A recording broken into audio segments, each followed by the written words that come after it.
এই কাজটা লুকিয়ে করলে আল্লাহ সবচেয়ে বেশি খুশি হন।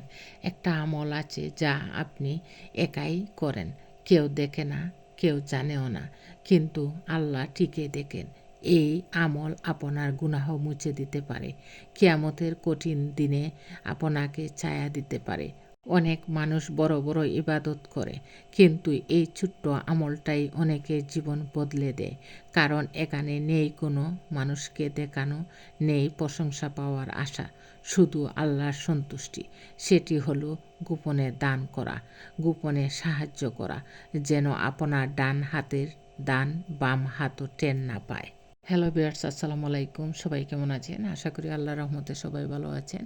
আজকে আরেকটি ভিডিও নিয়ে আপনাদের মাঝে চলে আসলাম। আমার এই ভিডিওটি ভালো লাগলে লাইক, কমেন্টস ও শেয়ার করে আমার পাশে থাকবেন। কিয়ামতের দিন যখন সবাই বয়ে কাঁপবে, তখন দান তোমার জন্য ছায়া হয়ে দাঁড়াবে। তুমি দান করে নিঃস্ব হয়ে যাচ্ছ না, বরং আল্লাহর রাস্তায় খরচ করছো। তিনি তা বহুগুণে ফেরত দেবেন। আর মানুষের ভুল ক্ষমা করে দাও, আল্লাহ তোমার ভুল ক্ষমা করবেন। তুমি যত সহজে অন্যকে মাফ করবে, তত সহজে আল্লাহর ক্ষমা পাবে। প্রতিশোধ নয়, বরং ক্ষমা করো, এটাই মুমিনের সবচেয়ে বড় সম্পদ। হে আল্লাহ, হে রহমান, আমি তো আপনার এক সামান্য বান্দা। আমি এত কষ্ট সহ্য করতে পারি না। আপনি ছাড়া তো আমার আর কেউ নেই যে আমার বুকের ভেতরের এই নীরব ব্যথা বুঝতে পারবে।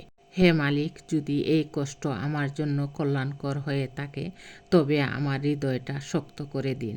আর যদি এটা আমার জন্য অকল্যাণ হয়, তবে আপনার অসীম রহমতে আমার মনের সব কষ্ট দূর করে দিন।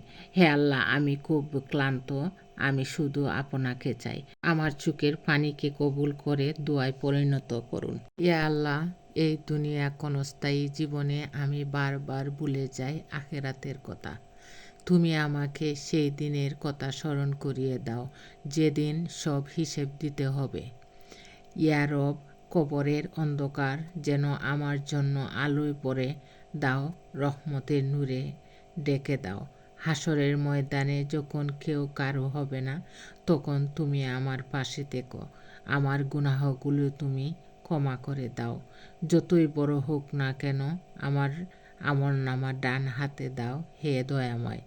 পুলসিরাত পার হওয়ার শক্তি দাও, যেন তোমার রহমতে নিরাপদে যেতে পারি।